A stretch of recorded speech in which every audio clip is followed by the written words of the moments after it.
And now, here are your hosts, the Schnitzel Boys. Things first, I would love to talk Erling Haaland for a little bit.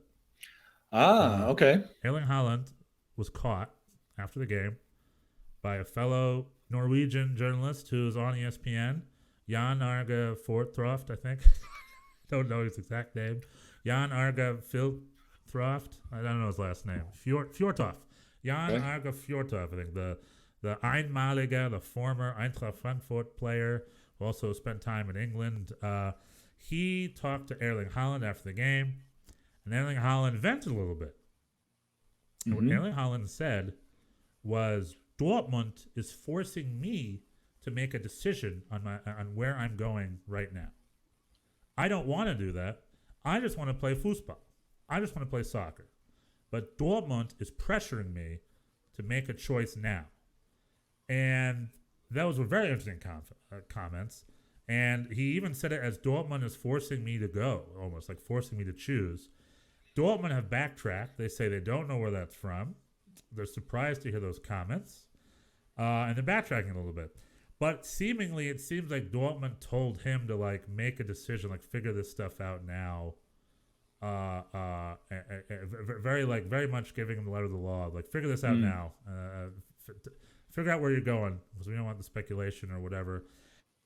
And that goes back to something I said a few episodes ago, where I want Dortmund to put forth effort to keep him. So for me to hear Dortmund is forcing him to leave in a way, not necessarily forcing him to leave, but forcing him to just, Dortmund are so defeatist about the idea of them being able to maybe retain his services for another couple seasons. It just seems so defeatist to me from a club. Yeah, Dortmund looked for that big payday. They have received, what was it, 600 million euros in the last couple of years of incoming transfer? Slightly below, but not much. Yeah, like 585 or something like that. Yeah. I mean, who has made more money off the transfer market than them? I mean, I think they've been champions. They're like the FC Dallas of the Bundesliga. They got players, they develop players, they play them, but they really just want to sell them for a profit. It's almost like they don't want to win titles anymore. Almost. Well, if I didn't know any better. I mean, in fairness to Dortmund, they've been more competitive by a large margin than FC Dallas has been in MLS. Yeah. That is unfair. That is an unfair comparison for Dortmund. But I agree. But I'm just saying the relationship to how they treat their players is maybe a little bit similar. I mean, that's what I'm saying. Well, I mean, they try to keep things quiet. I mean, he's gonna leave. I think you were saying they should try to keep him. I mean, they're not going to keep him. Yeah, but maybe for one more year. Like he has a contract in his clause. He has a clause in his contract that he can leave this summer for 70 million euros or something like that, which is a bargain price for a player like that these days. I don't know who wrote that contract, but when they sign players, they only signed him a year and a half ago. So right. It'd be nice if they held their players for a long longer than 2 seasons, or giving them out for lower than 2 seasons. But I'm just worried that Dortmund's more worried about their bottom line, because financially Dortmund's probably doing great. Very profitable club. They spend. How much they buy him from Red Bull Salzburg for? I should look it up, but it can't have been more than like 20 million or something. I don't know how much that, or maybe a little more, maybe 30 million or something. No, it's going to be good. It's going to be good for them. Yeah. And they don't want this to drag out. They want they want a decision to be made. I mean, I can see it. I can see it both ways. Well, he's playing great. He's in great form. I think for a club executive, it's a bad idea to mind screw your players while they're in great form. Just let them play for a bit. If he goes to Real Madrid, I mean, where is he going to go? He's going to go to Real Madrid, maybe Barcelona if they can afford him. Manchester City is probably close to the top of that favorites list. Chelsea would love to have him.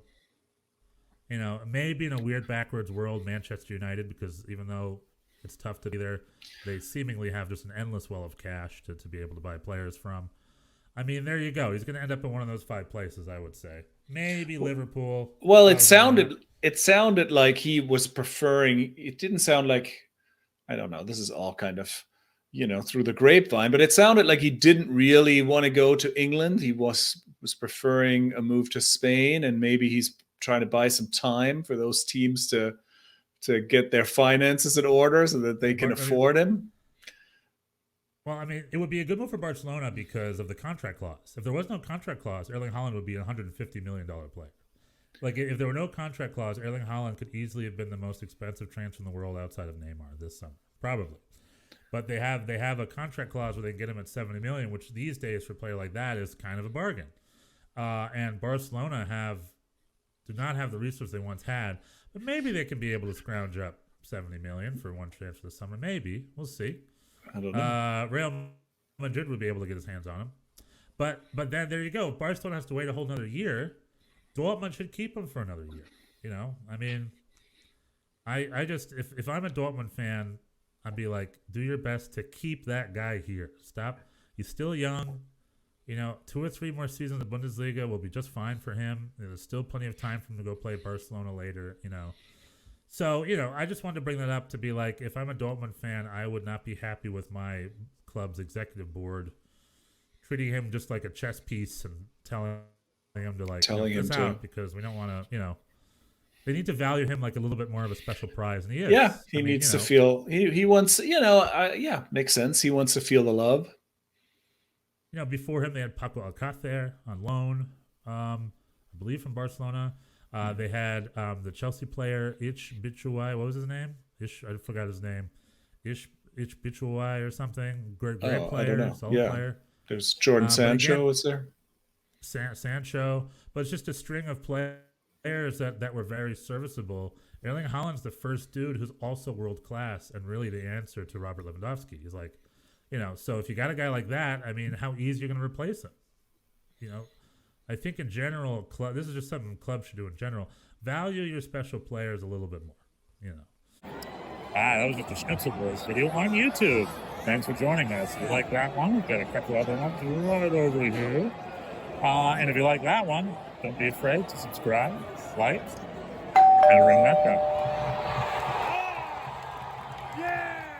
It's the Schnitzel Boys, it's the Schnitzel Boys, it's the Schnitzel Boys.